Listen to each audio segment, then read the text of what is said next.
Howdy, everybody. It's Meeple Syrup time. This is Sen, and we have Hafiz with us for his, I guess this is your first official day at work? Yeah, last time I got to be a guest. This time I got to be a host. Yeah. So Yeah, Hafiz is here with us for the long haul, everybody, which is great. And we are going to get started and get right into it as we launch a show. Before we get started, though, I had something to say, but now it's kind of totally lost my mind. I was thinking about no. It was about the intro. I don't know if you saw, but your name's there now in the I intro. did. So I did. I'm bragging about this after I get off the pod. I'm going to show my wife. there you go. And the other thing I wanted to say is that I don't know if people know who the character that you're hugging is. Oh, I was actually thinking that when the screen popped up. I love that the pokeroo, and for those of you who don't know what that big green thing was, it's the pokeroo, It's a is most of poker. the It's the picture poker. because I would rather people see my name and think of the pokeroo than me because he's awesome. So Yes. there was a children's television show called The Polka Dot Door, and Does it it still was exist? so it shifted to polka dot shorts in the 90s, and now it's Yeah. not there anymore. There's actually a Oh, really great exhibit on Canadian children's television at the Museum of Toronto right now, right. and they have like cool stuff. They have the polka dot door, and so it was a children's program, and it taught all kinds of really cool, awesome stuff. But it was also very confusing because the show would start in French and end in French, but the whole middle of the show was in English. And it'd be like, bonjour, comment ça va? Then the end was, à bientôt, but no French anywhere else. And then there was this magical um, kangaroo that had dots on it named the Pokeroo.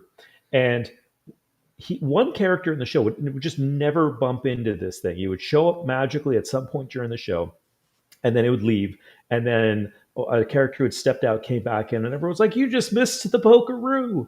And for the longest time, that was me because there's a big book festival that takes place in the city every year called Word on the Street, and TVO, TV Ontario, that used to put this on, would always have like a little booth or something, and they would have the Pokeroo live and in person. And for years, I was the person that always just missed the pokeroo. My brother saw the pokeroo, my sister saw the pokeroo, and so one year it was there.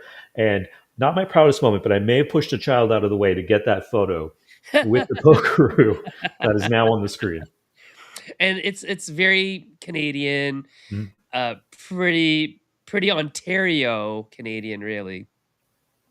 I don't know if it's like a Canada-wide thing. Is it? Was I Polka Dot don't Go? think so I because think when it I was was just teaching in TVO, wasn't Vancouver, it? I think it was just then because when I was teaching in Vancouver, no one knew what it was. Yeah. There was some things that everyone kind of knew because they became a little bit more popular, but it was like that, and then book mice, which was a bunch of puppet mice that lived in the library, and when the library closed they would tell you stories, was very Ontario. Mm. Actually filmed in a library in Toronto, and my brother's a librarian in the Toronto system now, so I'm like, you need to take me where the book mice were. um, and yeah, there was all kinds of just fun random wacky shows. I think Mr. Dress Up went national. Yeah. Yeah, for sure. Yeah, Oh, the polka dot door. yes, that The brings me polka back. dot door. See you soon at the polka dot door. For songs and stories and so So much much more. more. Do at the polka dot door. That wasn't even the weirdest show. I feel like the weirdest show was today's special, which was about this department store. At Yeah. nighttime, a mannequin would come to life because it had a Jeff. magical hat that a magician lost. And if you said "Hocus Pocus Almagocus," it would come to life. So he used to hang out in the store with the nighttime staff. And there was also a mouse named Muffy Yeah. who had a Muffy. computer that read her stories. Um, and that show was a lark. There was a security guard who was a puppet, but no one treated him like he was a puppet, like he No, was a he was real real. person. Yeah, Sam Crenshaw, Yeah. and an HR lady named Mrs. Pennypacker, who would also try and like reel them in when they're getting a little too silly. But I love that HR was there overnight to make sure that Because we're. there could have been something going on. Oh yeah. Yeah. Anyway, so that's a little bit about Ontario Anna. It's not Canadiana. It's literally just Ontario, I think. Hmm. These little pockets of public television, which is actually kind of amazing when you think about it. That these are the things that like a cohort, like children who grew up at a certain time in a certain space would know, um, that outside of that, people just they just don't know, and it's fascinating to me that, one of my friends, Lauren, saw the picture of you and Polka Dot and Pokeroo, and she goes, "Oh, I know this is gonna be good. Pokeroo's in there." And I make jokes about Pokeroo all the time, and, like, nobody gets it What? except You're the hanging out little with the wrong people. well, except the people who get it, right? Yeah. Like, the broad audience doesn't get it, but there's, like, 1 or 2 people who get it, and they're my people. They're like, "Oh, you are a person age, 40 to 60 who lived Mhm, in Ontario mhm. during the '70s and '80s. You're my people." You know what's So yeah. interesting about that though? Um, you can see the same thing happening with games because Oh, as yeah. you can see, lots of games behind. But I had some friends over from work, and they enjoyed the fact that there was games everywhere.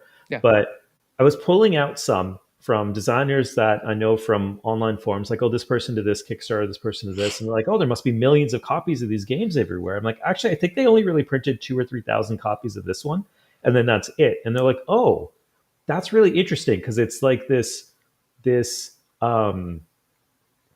not bespoke, but it's like this really cottage country, not Oh, cottage yeah. cottage industry where Yeah. there's like these small things and you have them, but only you have them. And It's so like small batch. exactly, and there's going to be people out there that found a game that they absolutely love, and they're going to play it, and their families are going to play it, and when their family, if they have kids, they grow up and they're going to go out there in the world, they're going to talk to other people, and 99% of people will have no idea what they're talking about. Right. But they're going to come across that one person who had the same experience. It's like, I wait a had the minute, same game. you also arranged for a soda pop company with your family during like game night? And they'll be like, yeah. And they'll have that connection like we did with the Pokeroo. Yeah.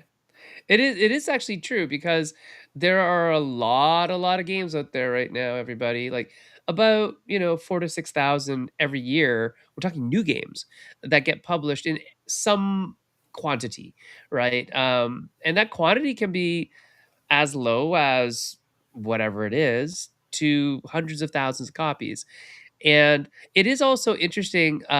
You kind of know when people got into gaming based on their collection, because there are some evergreen games that almost everybody has, like Pandemic or something like that, right?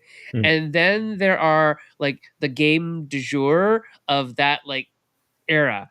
Because a lot of people who get into gaming, they fill up their collection very quickly in the first year or two. mhm, And then they kind of peter out and slow down because they realize that, oh, I'm getting a little too much here. Hey, Luke. And but the first few games are usually a combination of those evergreen games like Ticket to Ride and Pandemic and that kind of stuff, and then the hotness of the mhm, year that they started, or year or two that they started, and then you see them kind of um, almost like curating their own collection mhm. by buying less, but they have the staples. It's like a pantry, you Yeah. know. You got Yeah. to have pepper and salt, so And you you got to only have have so much, Pandemic and Ticket to Ride, yeah. And you only have so much shelf space, both in your just like my pantry pantry. and your game shelf. Yeah. Yep, yeah. I just buy more shelves for both, to be honest, Oh, but yeah. This thing just keeps going. yeah, it just goes on and on and on. Yeah. Just it's Uh, infinitely down that way.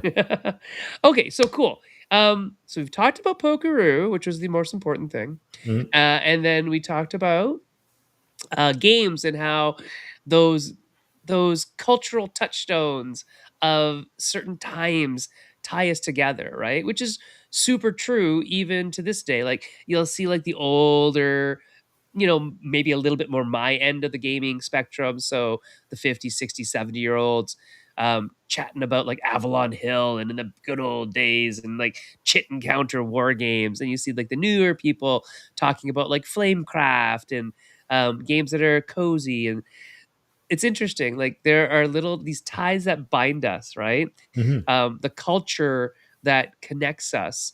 And these are like artifacts that do that and games that do that, and it's really fascinating and cool. And most of us, like at this, like me, you, and Luke, who's watching right now, we have that kind of even that cultural cognizance of when poker became a sport. Mhm. That's the kind of thing that our demographic would have lived through, And it's fascinating that it's a game that we can talk about in that way. Do you guys remember when poker was like the biggest thing? And everybody's like, yeah, it was everywhere. Poker, poker, poker this, poker that. Everybody wanted to have poker nights and, build tables and all that kind of stuff. So these social social constructs, these little fascinating bits of ephemera that connect us together. It is really, really neat. And we're also probably the generation, and there's obviously people a little bit after, well, definitely after us, but maybe not before us, who would talk about things like Magic the Gathering and like the entry into gaming from Magic the Gathering and all that kind of stuff is very, very of the moment. And it's interesting as designers, most of my peers, so I've been in the design industry for like almost 20 years now, and most of my peers would say that Magic the Gathering was the game that got them into design, Mm. and then a couple of years later, it's like Catan was the game that got everybody into design, and then a couple of years after that, now we're going to see much more broad, I think, influences in what pushed people towards or guided them gently, I don't know, towards becoming designers, and I think that's also really cool, and it can differ from country to country too, because like we said, there are these little local pockets of things that become popular or hold the zeitgeist in that specific region as well. So Yeah, it's a little bit like video games where you started off with some kind of simple games, and that was like there's a generation that's the Pong generation. Like you talk about video games, they're thinking Pong, or they're thinking the Commodore 64. I yeah, grew up. I grew up with. We kept skipping generations, but it was always Nintendo. So it was like the regular Nintendo. We missed Super Nintendo, but then it was the 64. And like for yeah, me, video gaming is the Nintendo 64. right. And it's kind of shaped the way that I think about games and how I want to engage with games and the experiences I'm expecting to have. And I think you see that with games too, because you'll have games like Dominion that come out. And then you have other games that take the concept and build on it. So when people are introduced to those later ones, like they're constantly, there's a constant building up of the Hmm. way that we're experiencing these various games. It is true that, like, because I come from like an older generation of gamers, I think there were a lot of games, and I think I mentioned this even last time we talked, that a lot of the games that came out in like the late 90s from Mm. Germany were very one note. Mm. We're very like, this is a mechanism, and we're gonna look into that and play that really, that game about that mechanism or use that mechanism to play this game, and that's it. And nowadays it's like mechanism soup, Mhm. right? It's like just like what more can we throw at this game to make it interesting?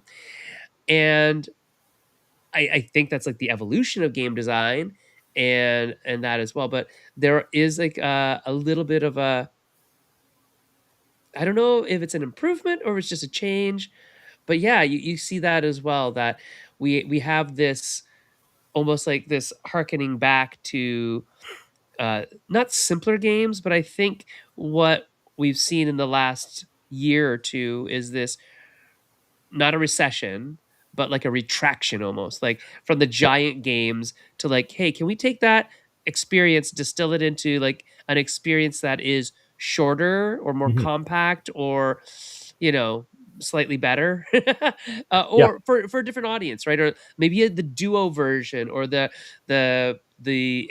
express version, the dice, version of this game that captures the essence of it, but does it in this smaller uh, form factor or this time limit or any of these things. So I think there is really a lot of game design works that way, where we contract and then we expand, and then we contract a little bit more, and then we expand a little bit more, and it's Yeah. interesting to look at it it, historically. it feels like the pendulum is swinging the other way. You're right, because it was going to very much like very heavy, mid to heavyweight games or very deluxified games, Hmm. and now you can see it's kind of swinging back the other way. Whereas you mentioned it's pulling the essence of a game that's going to take 3 hours, but now you can play it in 20 minutes, and the rules aren't as intense, or that's relying on something that was really interesting about it and putting into new form. I have Raw up over here, Hmm. and the Raw and Right came out recently.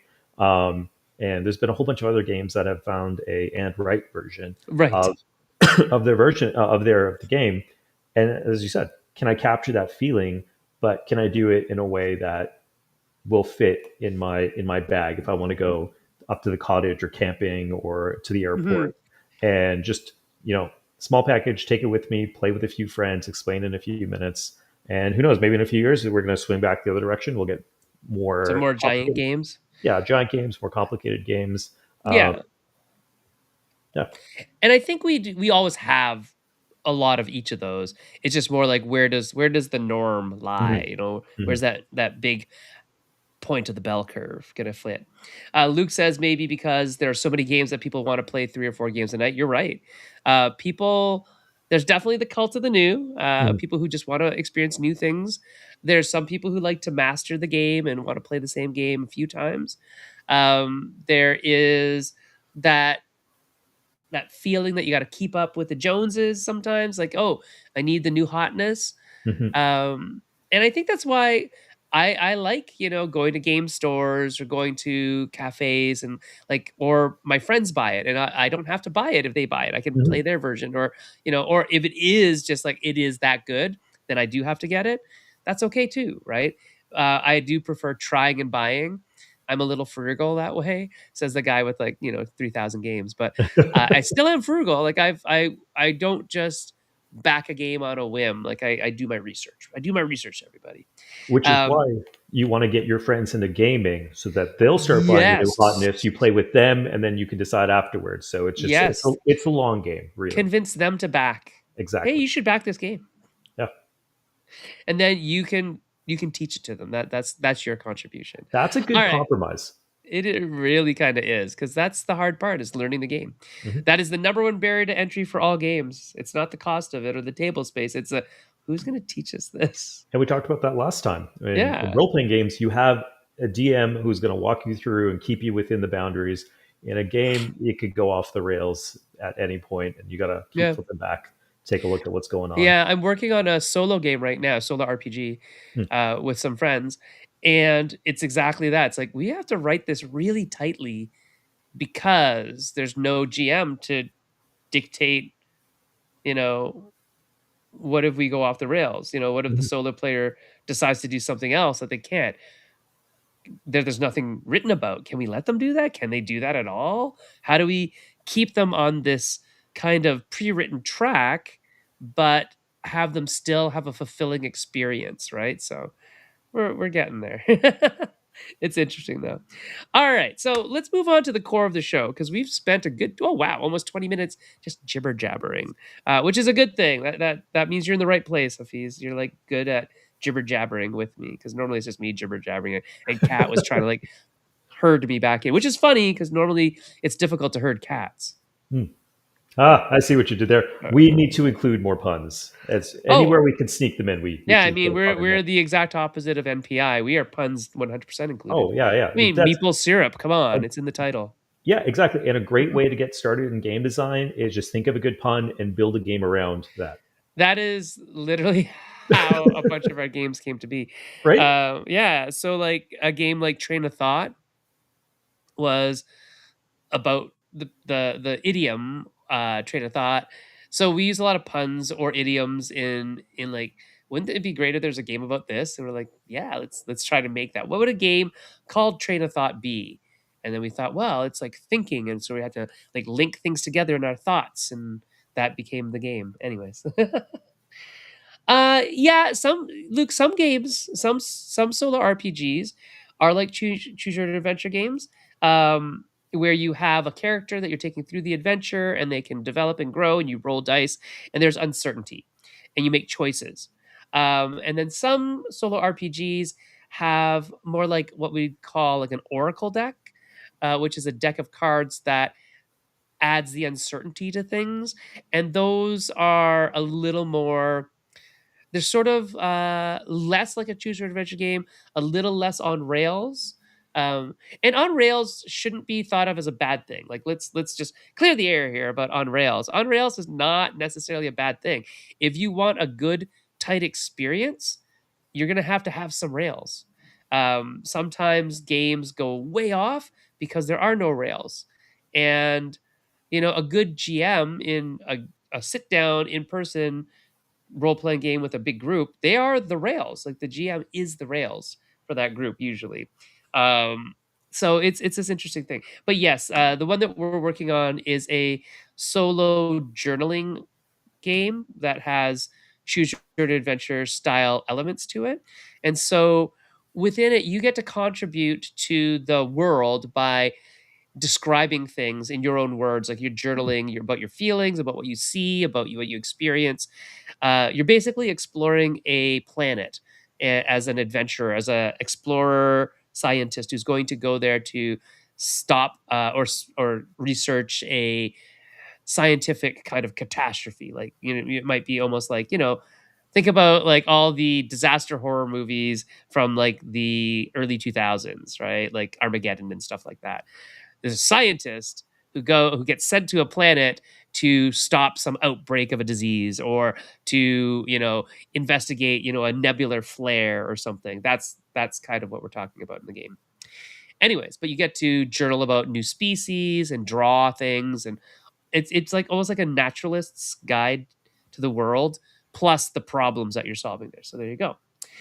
Oh, that's a good question. So, would you call Vantage an RPG or RPG adjacent? Um, I haven't played it. I've seen like playthroughs. So, I would probably think based on what I've seen of it, it's more RPG adjacent. Um, True RPGs, quote unquote true. And Hafiz, you play RPGs too, so speak up, right? Have you played Vantage yet?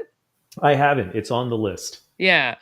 Um, I think in a lot of cases with RPGs, what you're looking for is like decisions that don't have a set outcome and that chaos spills out of the outcomes, and it's actually more fun to have failure and chaos because that just tells a better story.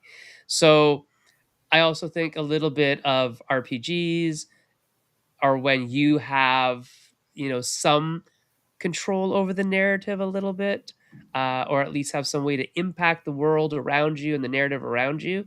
So I think Vantage, I wouldn't say it's an RPG. I'd say it's more RPG adjacent. But again, I haven't played it yet, so that's just based on what I know about the game so far. Hafiz, do you have any input on that? Yeah, I haven't played it either, so it's a little difficult to talk about that game specifically. But it does come back into that input versus output randomness, and like when are you making your decisions? And so depending on how they laid it out and the narrative that's being laid out for you, I feel like there's flexibility in an RPG to go in a bunch of different directions. But when you have a standalone, there's only a limited number of directions you could possibly move in for it to stay contained. And Hmm. so I think then that changes again, like what are the different things that you can do and how can you do them? Because you're right, failure in an RPG leads to the best, most hilarious stories that you joke about. You remember The well years after. later. Exactly. Yeah. Yeah. Yeah, so like I would say like the solo journaling RPG that we're making is less of a full RPG then, right? It isn't. It doesn't have a moderator to guide you. It doesn't have somebody coming up with content on the fly, generating content for the players on the fly, which is really, when you think about it, kind of what it is. It's like you are a living, breathing content generator as a GM who has to on the fly decide what are we going to do because the characters decided to cast a spell on this person who was supposed to get them into the dungeon, but now they don't have the facilities to get into the faculties to get into the dungeon. What are we going to do? So you have to come up with some alternate path into this dungeon, or just say, screw it, I guess they're not going into the dungeon today. But a book or a set board game can't do that very well. So yeah, that's where it becomes hard, and where the lines kind of get blurred. So I wouldn't say that, oh, it's definitely not an RPG, but I'd probably hedge my bets and say it's more RPG adjacent than it is an RPG. That's my answer, and I'm sticking to it. Hey, Deadpan, how you doing? Okay, cool. So let's go into what we actually came here today to talk about, everybody, because we're about halfway through the show and we haven't even started talking about it, which is the Q1 the first quarter of 2026 schedule. So we're not quite done the full Q1, but we're at least halfway into February. So let's talk about what we're doing and who we're talking to. So Hafiz came up with a whole list. I think we talked about it last week of topics, and we didn't have guests, but guess what? We now have some guests. So let's talk about the next 3 to 4 weeks. What are we doing? Yeah, we got some awesome guests, and what you'll see is each each episode is going to kind of lead into the next, but from a different angle. So this upcoming week we have Pam Walls, who I think someone suggested, it might have been Luke in the chat Yeah, it last time. was. It was. Yeah, so we reached out to Pam. We asked her if she'd come on the show, and she's super excited to. She did a wonderful video last year about the Cardboard Edison Award, and the deadline for that this year is January 31st, so 10 days from today. And so we're going to get her on to talk a bit more about contests, why enter contests, what does it look like from the judge side of things, what are things that we should keep in mind. And so hopefully that can help anyone who's interested in either applying for this year or maybe future years or other different kinds of contests. Mm-hmm. Um, After that, we have a really exciting, well, I mean, everyone's exciting, but we have some awesome people joining us. We have Dusty and Amy Droz. We're going to be starting that show a little bit later because of some time conflicts. They're in a different part of the world.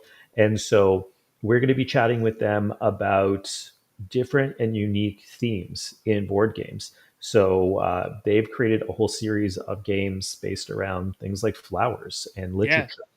Um, if you're familiar with botany, which I think I have it right behind me over here, this lovely game, Boop. Botany. that would be them.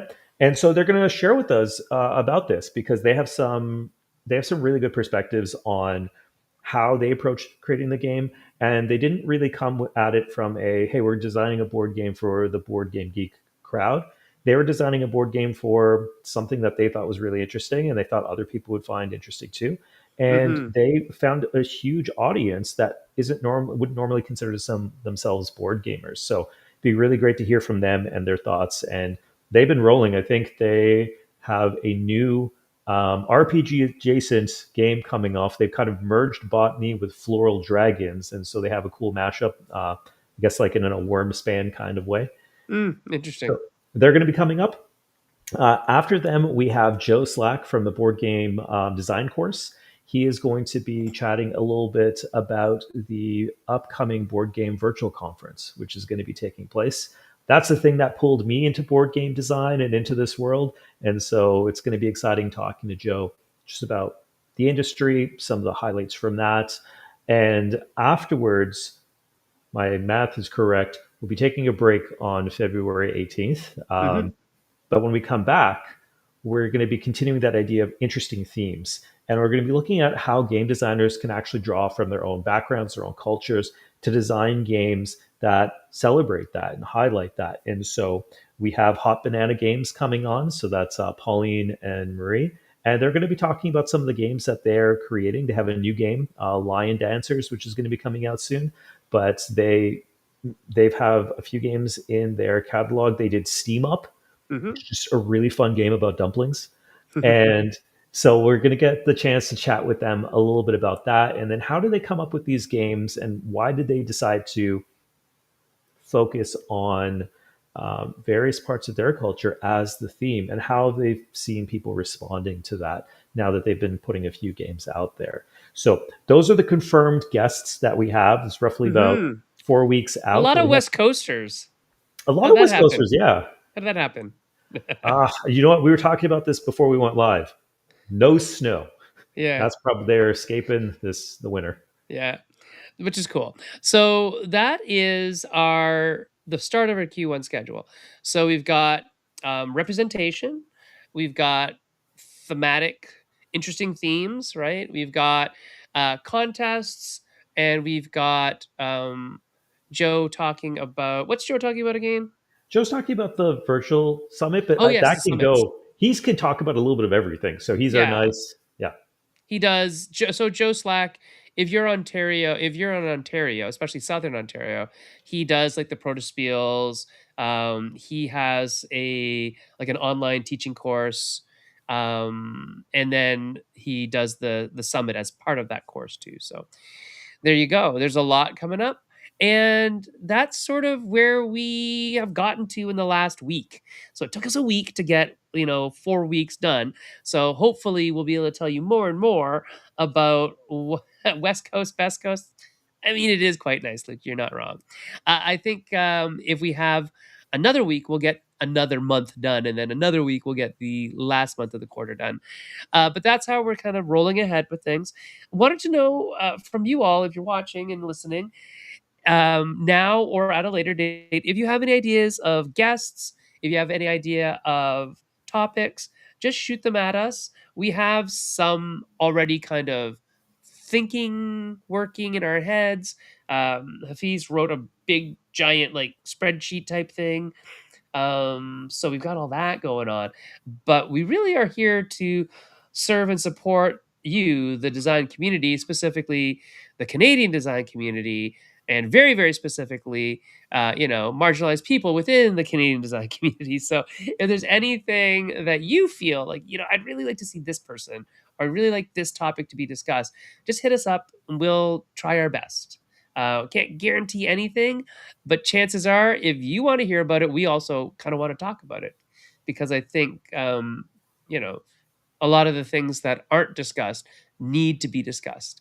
And we're a channel where we don't care in a good way, right? We don't have like, we have an agenda, we do, but we don't have, we have the ease of, it's just me and Hafiz making the decisions here, guys. We can kind of do whatever we want. So if there's And anything else that you want to see, let us know. Oh, good. Luke is saying that he is making a trip out from the West Coast to the East Coast, or at least the center of Canada, I guess. I don't say that in a centrist kind of way. I say that like geographical center of Canada, almost. At Breakout Con. So Breakout Con is our home convention here in Ontario, in Toronto, and it will be in March. yeah, March And 19th, 20th, 21st, somewhere around there. somewhere around there. So I think the last weekend of the March break, and the weekend I think before that, I'll be out in BC to go to TC Con. So hopefully I'll see Luke there as well. So 2 weekends in a row, Luke, maybe we'll see each other. That would be cool. Oh, hey, interesting. How about some kind of unofficial history of Canadian games and game designers? Ooh, I mean, there's a lot more that we don't think about, right? We don't think about things like Trivial Pursuit. We don't think about things like Balderdash. We don't think about things like Crokinole. We don't think about like, and those are all like Canadian games. I even believe Yahtzee is, So I have to look. Don't quote me on all of these, but Crokinole most of for those, sure. yeah, Yeah. Crokinole's like down the street from me. Oh, Um, really? yeah, so the the the World Championships takes place in Tavistock, Ontario, and that's about 45 minutes away from me. And I was just in Elmira in December to the factory that makes the World Championship boards to do an Oh, interview wow. there at Tracy Boards. And so I got to meet Jeremy Tracy, talk to him. That'll come up in Ludology. And then like, yeah, it was invented down in this area of the world in the 1860s. We actually have a bunch of old Eaton's catalogs at work. I work in an archive, Yeah. and I remember seeing an image in an Eaton's catalog from the 1890s that was selling it for something like $3 or something like that. You get your trunk and all board in 1897. I think they run for about $200 if you were to get it today. But a Hmm. nice thing is, three of our upcoming four guests are Canadian. Joe is Canadian, Pauline and Marie are Canadian, and Pam is Canadian. There you go. Yep. And those are, yeah, Yahtzee is has Canadian origins, right? So there you go. Galaxy Cruise. So we had the Galaxy Cruise people on last year, right around the time of their Kickstarter campaign, of their new Kickstarter campaign. So that was fun. But yeah, we can talk to them at some point again too. So write this down. I don't have a pen in front of me. I wrote it Yeah, down. I actually had the chance to play test on TTS like 3, 4 years ago when they were first getting started yeah, up. So it was really interesting to see their journey from and yeah. It was building a up a crowd just long from play journey, testing. but Hmm. yeah, they're doing everything that they can to get that game out there, right? So, and they're moving forward too. They last time we talked, they're like, yeah, we're making new games and Hmm. other things. So it's not just like this one game that they're doing. So yeah, there's all sorts of stuff that I think um, would be interesting. Um, I don't know if I ever told you, Hafiz, and I don't know if Mhm. Luke, if you know this, and Deadpan, and whoever else is out there watching. But my plan this year, so I don't teach during May and June. And so for 2 months, I was planning on flying out to one of the coasts and then driving all the way back to Ontario and stopping along the way at the various like game cafes and Ooh. stores and publishers and designers across Canada. So the unofficial history, I don't know if we're going to get super historical, but we'll definitely get into what's happening now. And then next year, I would do the other coast. I think that's probably how I'm going to do it, just because getting across the whole country just means I don't know where I'm going to leave the car. I have no Yep. clue. Yep. It's more logistical than it is like the time. It's just like I could do the drive, but where would I leave the car? Yeah. How does this But work? I don't know. if you want to scratch that itch, there was a great film that came out last year called The Hobby, Mhm. and I believe the director's Canadian. I know Yep, Daryl Simon. is, yeah, Simon. Daryl's in the documentary as well too, Daryl Andrews, and so it covers some history. It covers some current things that are going on. It covers the culture. It's a fun watch, Yeah. and I mean, I like Luke's suggestion, Sen. It sounds like you need to write a book. Yeah, that would take time. I don't have the time yet. When I retire, that's all actually I'm gonna do is write books.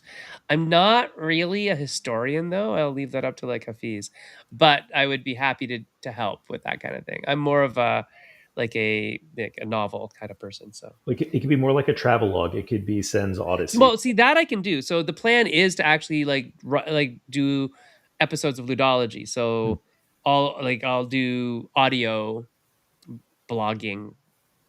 I don't know. Nobody wants to see this face all the time. So yeah, I would do that in the you know, in the months and then release it in the rest of the summer. Um yeah. Cool, cool, cool. So, I wonder what else we can talk about. So, in terms of other topics, what topics do we not have guests for that you really want to hit there, Hafiz? So there was one that I was actually thinking of as I was trying to set up with this as a background rather than my very plain, boring background from the last time, which was just around like pretty games, like beautiful games, beautiful art, Yeah. because that's the art has taken in board games has taken a leap in the last several decades, and it's just gorgeous. And there's some games where they're just an art piece. I'll back something or I'll buy something just because it looks amazing. And in some cases, they are an art piece. The game Canvas is designed where the box can be hung up on your wall to look like a painting. And so Mhm. that sounds like a really interesting topic for us to approach and talk to some different artists that are working in that way and or in that space. And I would love to hear from people who teach games. We were talking about the person that does the rule book, and Yeah. and you convince other people to buy the game, and you'll offer to teach the game, and then it's a nice evened out. But being able to maybe reach out to some of those channels, some of those people that are known for welcoming people into the game, teaching them about the game. Rodney Smith is a big reason why I got into games, because I Sure. picked up a copy of Seven Wonders and I was new to gaming. I'm like, this is way too much. And I looked up a video and it was him playing with his kids. And I'm like, this game sounds awesome. Also Canadian. Yep. And so, maybe hearing from people who are now professionally teaching games, but they're not in front of you. They're doing it to a screen, and someone's going to be looking at it down the line. So how do they approach that? And Yeah. what are some of the things that they would like to see for bringing people into gaming? Because they have a really good sense of here's how to hook someone right in the beginning, and here's Yeah. how to get them to really dive into a game without all the extra kerfuffle that comes from having to sift through a rule book. Yeah, so I mean, Rodney's Canadian. He would definitely be a good person to ask. Um, Another good person who probably like almost started it all was Scott Nicholson. Mm, Way back when he is honorary Canadian. He lives in Canada. mm, He's from the States, but he teaches in Canada. So I think he just did like the 25th anniversary video or something. It's been like a long time since he started doing videos online. He was ostensibly the first person to ever teach board games on video, I think. mhm, So yeah, interesting. So there's lots of that that is, very Canadian mhm. in and of itself. I'm just looking at the stats for Balderdash. Speaking of Canadian games, 15 million copies of this game have been sold worldwide to date. Wow. 15 million. That's that's almost as much as Ticket to Ride, which has just come out with like edition after edition after edition. Yeah, yeah. It's interesting, right? So Yeah. all of these like Canadian games, I'd have to do some more research, but there's definitely a lot of like staple games that people all over the world have played that have Canadian connections, if not completely designed and marketed and first produced in Canada. So it's We had interesting. a we had a game that we played growing up. Both my parents are accountants, so a lot Yeah. of the games we had growing up had They're math math involved. games. Yeah, yeah. And so um, we had a game called Stock Ticker, which I believe was a Canadian game. I might be mistaken, but you Okay. essentially you at the beginning of the game you bought stock, and there was a bunch of different things you could buy. You could buy the industry or oil or wheat or all these different things, and then you would roll dice, and your stocks would either go up or down, and you could decide to buy more or sell. And the dice had a side for a dividend. So if you rolled a dividend, then you have to roll a separate dice that gave you percentages, and then you'd have to figure out where your thing was um, on the stock track. Did you it was now worth $1.10, and now you have a ten Hmm. percent dividend. So how much money would you get? Um, and yeah, that's kind of like seared into my brain because my brother would never play it right. He would just put all his money into one stock and then just hope to God that it would work out for him, and it always would. Right. I think one of the reasons I got into game design is because every time we would play games with my brother growing up, he would Right. always win. So I'm like, if I make something, I can make it so he can't win. He still does a lot of the times, which is a little bit frustrating. But yeah, I believe that was a Canadian game as well too that had Yeah, I believe it is some kind of because it was published in 1937 by a Canadian publishing company, the Cop impact. Clark Publishing Company, who also published Remotely, which is a very Canadian game as well. Hmm. So yeah, there's a whole bunch of stuff that we could probably talk about. So interesting, so interesting. Yeah. How about you, Um, Sen? Is there a topic that you've just been dying to dive into a bit more? No, not really. I see. I get with ludology and Meeple syrup. I get to do whatever I want. So Mhm. I've had years and years of talking to the people I'd want to talk to and things like that. Um, so I'm here more for you. I Ooh. want you to get out of this what you want, and for the audience, who if you have anything you want, I want to try to help you do that because I am interested in whatever you're interested in. I'm kind of like that. I want I want you to be you, Hafiz, but also you, the audience, to be satisfied by watching the show. I've had enough time to satisfy my own curiosities. I'm trying to think. It's funny. The people who I'm most interested in talking to, Mhm. or well, it's not even that. It's I'm not necessarily interested in talking to anybody until I talk to them, and it's the weirdest ones are the people who I don't even know. Right? Somebody just points out, "Hey, this person's an expert in this. You should talk to them." It's like, "Cool." And then it's like, "That was the best conversation ever." Right? Because it's somebody I didn't think about, somebody I don't Mhm. know, about a topic I'm not at all connected to. And those are the ideas that like just stick in my head. And the learning that is like, this is just amazing levels of learning and knowledge that gets dropped. Also, people who aren't heard from as often. Hmm. That's always good. So like, I love Eric Lang, love him, but I hear from him all the time. So Mhm. I don't need to hear more from Eric Lang. I would like to hear from somebody adjacent or somebody totally unrelated to that thing, or a new person who might have a new perspective or a different perspective as a woman, or as a person of color. Not that Eric's not a person of color, or of somebody who's new to the industry, or somebody who comes to it from a different angle, from a different profession, or Mm. whatever. And I think that to me is fascinating. I like interesting people. They don't have to be famous. So, Yeah. but in terms of topics, I think that's where we can like find people who are interesting about those things, right? So, yeah, I don't know. I think as we progress through your list, there'll be things where it's like, oh, can we tweak that a little bit to add this person in, or can we change this topic to this, or whatever. And I think that's where you and I will kind of go through the lists over the next couple of weeks to come up Yeah. with some more ideas of who could be a guest for this particular topic. Mhm. And I think that's the way we should do things, is find topics and then find the guests that fit those topics, as opposed to finding a guest and asking them what they want to talk about. Because, Yeah. it's not about um, the cult of personality. Although it's funny, I don't know if I told you this, Hafiz, but that's why I started Meeple Syrup as a video thing instead Oh, of just a okay. podcast. It was because I wanted people to see the faces of the designers that they read the names of, Mhm. right?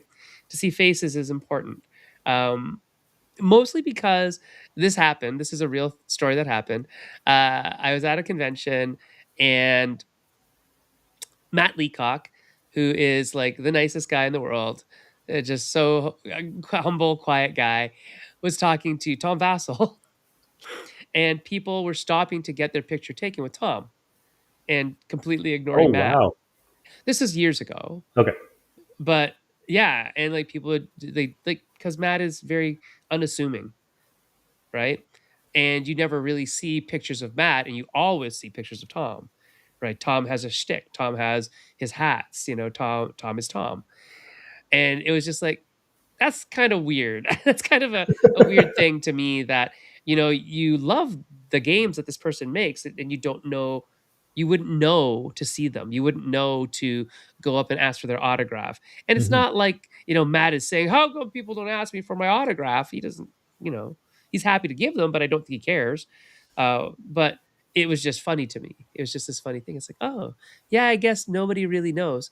But you'll see different countries and different publication companies in different countries actually handle this very differently. Like, it's in Europe, it's treated more like book selling, right? And in the back of the book, in the dust cover, there's often the photo of the artist, or the photo of the writer, and a little bio. And so, like, right now, if you go, do you have SkyTeam? I don't.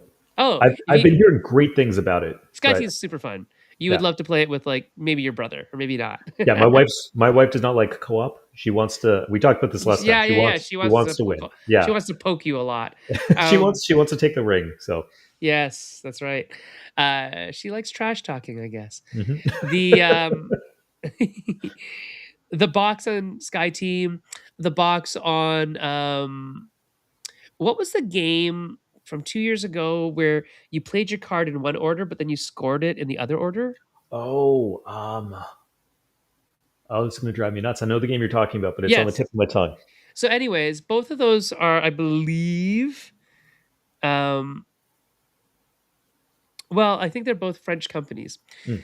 But you'll see on the box, if you look at the box, it'll show you pictures of the designers Oh. and the artists, and like, yeah, because they treat them more like that, right? Where it is, like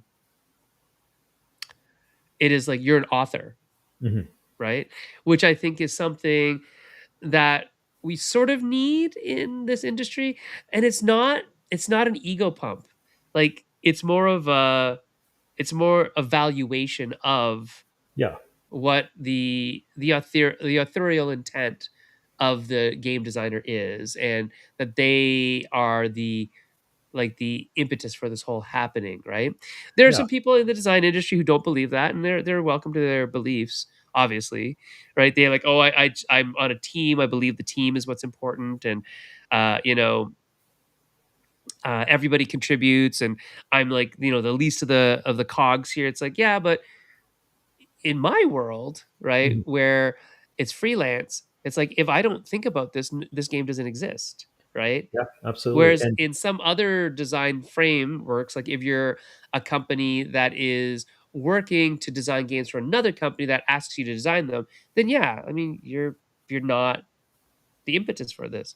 There is no ethereal like kernel of like this is my thing. yeah, So even if yeah, your photo's not in the inside of the book, your name is still on the cover, and it's more of a recent thing to start seeing the graphic designer, the artist, and the board game designer on the cover of the box. Where if you look at some of the older games that are out there, you never would have known who made your favorite game unless you were digging into it or maybe somewhere in the rule book.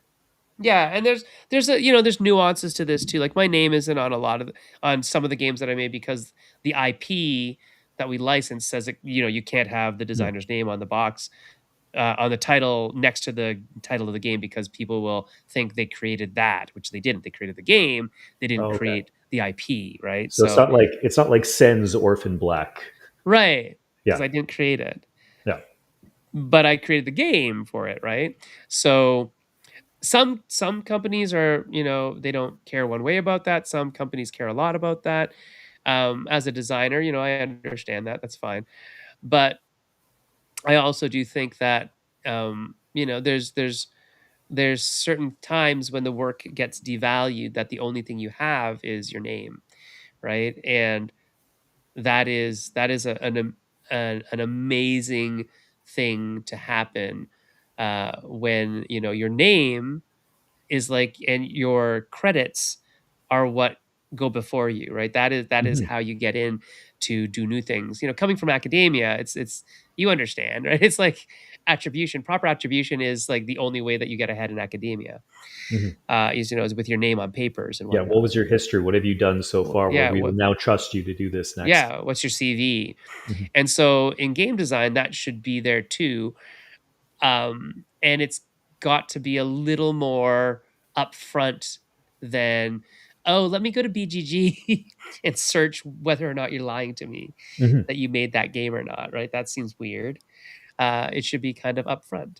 So anyway, also my argument for that would be like in freelance, anyways, right? That hey, the graphic designer probably got paid 100%, and probably so did the illustrator Yep.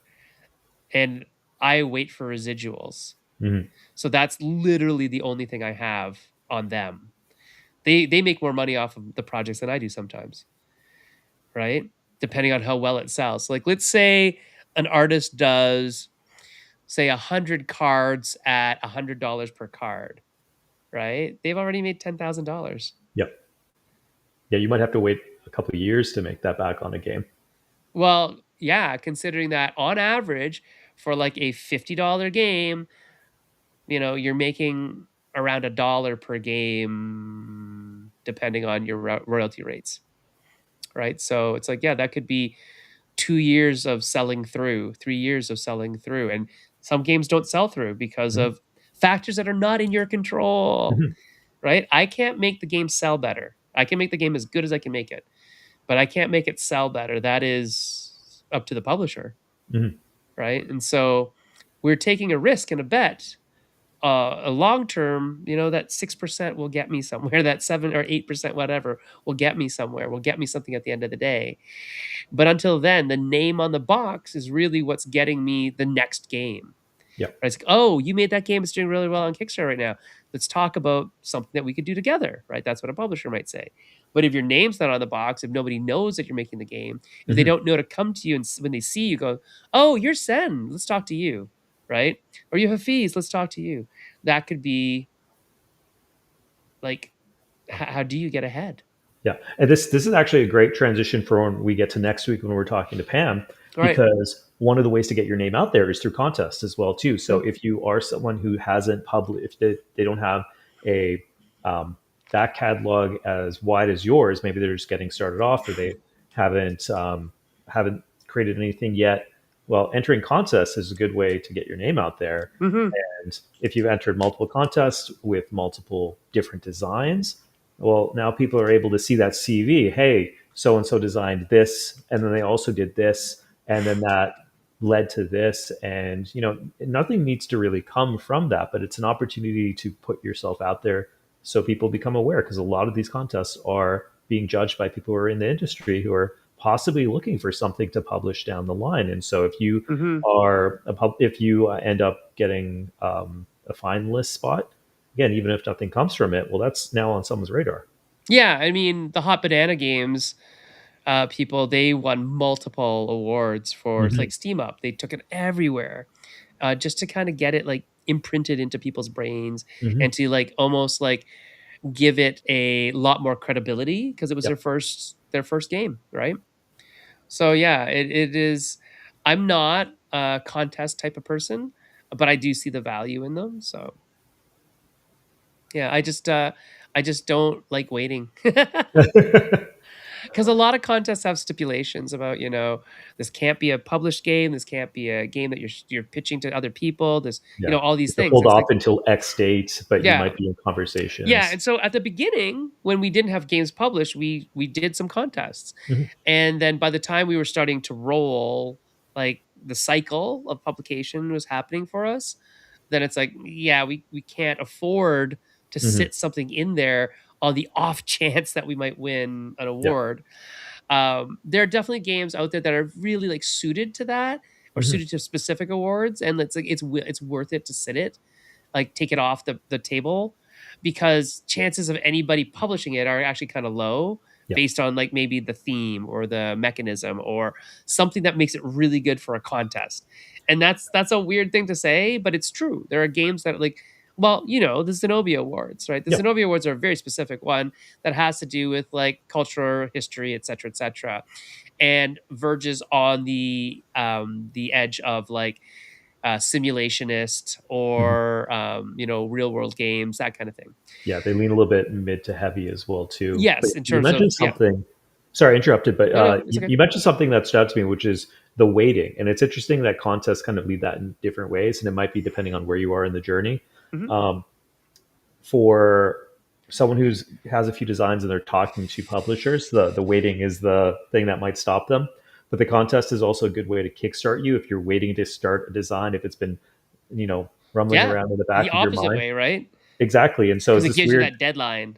Exactly. And so depending on what your journey is, like this could be that kick in the butt to get things up and ready so that way you can then put it in. And if you do that enough times, then you get into a bit of a routine. And so then hopefully you get to that second part where now you don't want to wait anymore because you are Yeah. talking to people.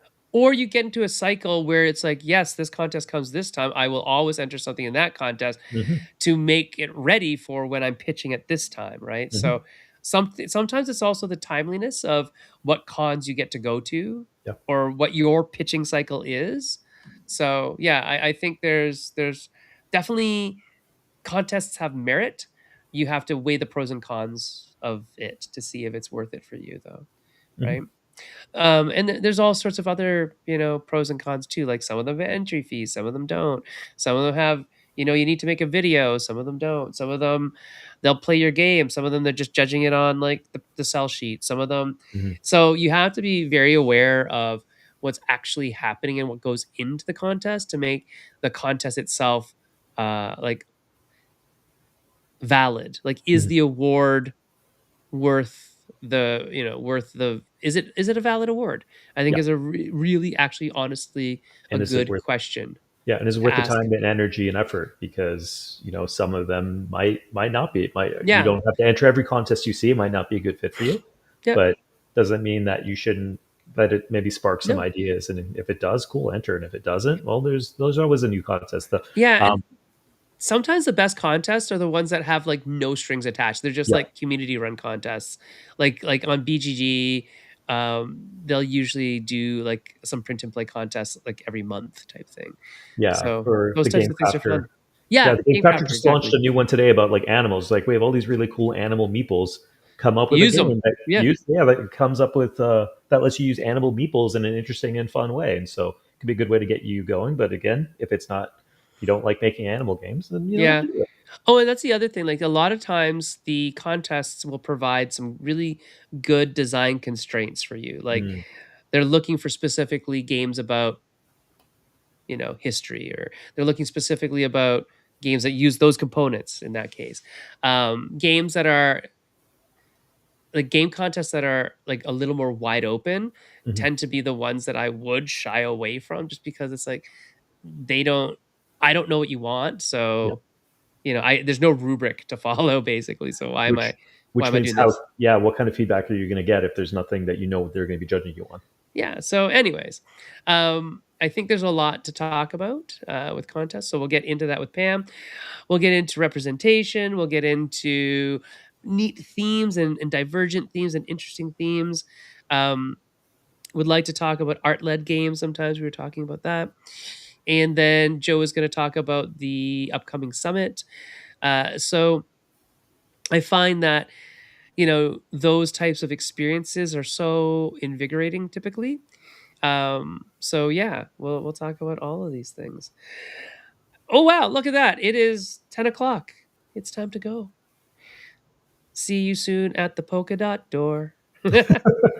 You have to always do a callback to, Oh yeah, the no, that's beginning. perfect. And I'm Yeah, glad you stopped when you did because now we don't have to worry about copyright issues. there we go. You Yes. can do like half a verse, but if you go any further, then we're in trouble. Something like that. Yeah. All right, everybody out there. If you want to chat with me, you can find me on Blue Sky at Senfeng Lim. Hafiz, I think you noticed that I didn't tag any of your socials in the thing because I don't know your socials other than I Instagram. was. And I think that's the only one. yeah. I've been shying away from social media because I'm becoming a bit of a curmudgeon when it comes to that. So I'm kind of focusing Facebook and Instagram. Okay, because I can't tag you on Blue Sky or X, which X I'm probably going to leave entirely soon. So don't worry about that. But if you do something on Blue Sky, then let me know. Meeple syrup on all the things. Printer games for Hafiz, mostly on IG, on the Instagram, which I see. I'm old, so I don't understand Instagram. I just don't get it. I just go there and watch reels. That's it. I mean, that's 90% Um, of it. yeah. And then but I don't put anything up there because I don't know what the difference between a story and a reel or a post or a I don't know what the difference is of any of that. They're all blurring together. It's man, you go there so you can look at cool, fun stuff, and you can lurk. It's for lurking. Yeah. If you want to help keep the lights on, do so. Patreon.com/slash maple syrup. And next week we are having who? We're having Pam Wells, which was a suggestion from the community in the chat. So, as Sen mentioned before, if there's people that you want us to talk to, if there's topics that you want us to dive into, let us know, and we'll do our best to see if we can make it happen. Yeah, and Pam is probably best known for Blob Party, which came out through Z-Man. No, it was WizKids through WizKids. And let's see, what else did she do? She did a Disney game through Ravensburger. So Pam's done lots of stuff. She actually used to be the person who ran Proto TO when she lived in Ontario. So she's done a lot in the industry and she's a wonderful person. So there you go. Yeah, So come and next holds week. that face. Yes. There you go.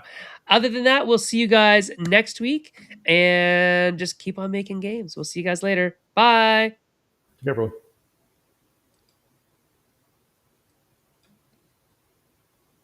And we're out. Perfect. Sorry, I'm still getting the